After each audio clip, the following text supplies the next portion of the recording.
কি হবে? ওখানে চালান তোমার হলো কত গেছে?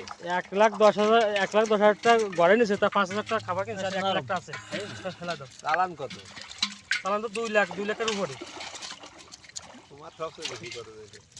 এরপরে এই যে খাবার বাদ দেওয়ার পরে এক কান সমিল, এক কান ভুসি আর 5 কান কিনছি ফিট, 13,000 টাকা, 14,000 টাকা গেছে। এই